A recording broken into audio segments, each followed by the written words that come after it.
So I went off to Bible college. I signed up thinking I wouldn't get in because my grades were horrible.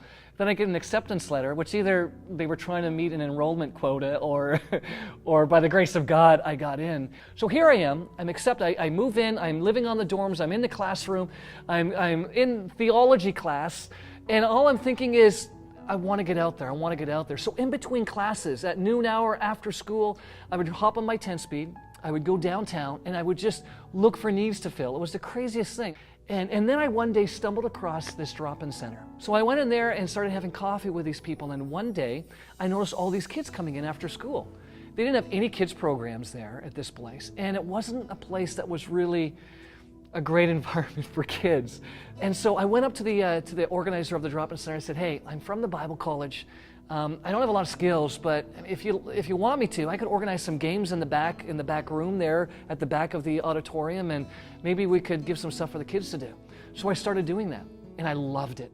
So here I'm at the back. I'm working with these kids. We're playing musical chairs or some game like that, and suddenly in this drop-in center, the door burst open, and this little 7-year-old boy comes into this drop-in center. It was the funniest thing because he commanded attention. He had this pleather jacket. It wasn't plastic, it wasn't leather, it was something in between.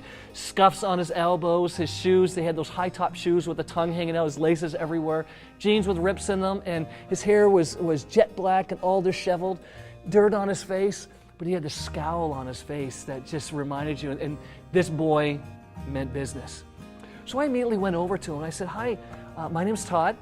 We're playing some games at the back. Would you like to come and hang out with us? Right away he looked at me and says, no, not interested. Or no, he didn't say not interested. He just kind of looked no and looked down at his feet. So I said, well, if you change your mind, we'll be back here. He spent that first day really sitting at the tables playing cards with people drinking coffee. But bit by bit, over the weeks to come, he would keep showing up. And then eventually I got him over with us, and eventually I got him playing in the games, and then eventually he found his way to the college. I'm in class, and then I get called down to the dean's office because there's this little boy who's walked, I don't know how many blocks. At that point, I didn't know where he lived. It was probably 10 to 15 blocks. He left school, walked by himself, came to the college because he knew that's where I was, and he came to see me. I'd take him home just before dark and would try to let his parents know who I was, and was always a little concerned because his parents never really cared whether he came or went. Here's this little boy, barely 8 years old, and no accountability, nobody really giving a rip where he was. And that just didn't make sense to me. I would leave school, I would go down, do my drop-in center stuff, and then Shawn and I would bike around together. And so this little boy, Shawn, and I became best friends for about 3.5 months. But the interesting thing is, I was still trying to look for my destiny. I was still there wondering, why am I here? I was walking Shawn home. We were hanging out in the gymnasium of the college playing basketball. It had gotten later than it usually was. And I said to Shawn, I said, we got to get going, I got to get you home. There were railroad tracks that went behind the college and basically went almost directly to his house.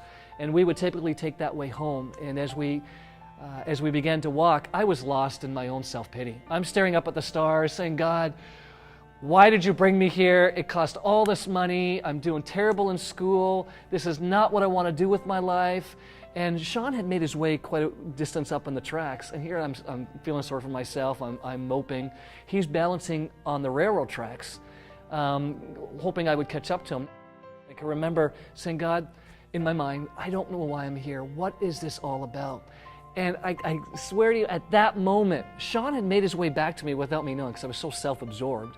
He had reached up and he had grabbed my hand. And it was like this epiphany that went off in my head. And in that moment, I knew what I would spend my life doing. I knew that this boy didn't need my bachelor in theology at that point. He didn't need me to have all the answers. All he needed was to know that somebody in this world cared that he was alive. I called my parents up. I said, I know what I'm doing. I'm going to be leaving college, to their horror. I said, I'm going to be saving up some money, and then I'm going to show up in an inner city, and I'm going to look for kids just like Shawn. Because if there's a boy like this that exists in this small community, I bet there's thousands across our country, and I'm going to find them. I had left. A couple months later, I went back. I knew he lived on Wolf Street. I remember that. And back then, I was so self-absorbed. He did more for me than I think I did for him. But I went to look for him. He had moved.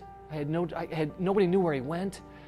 Years later, probably 10 years later, when I was telling the story, a private investigator offered to go search for him. I gave him everything I knew.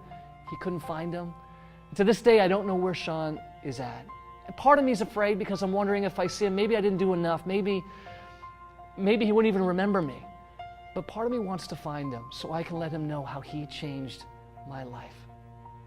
And that's the story how CityKidz began.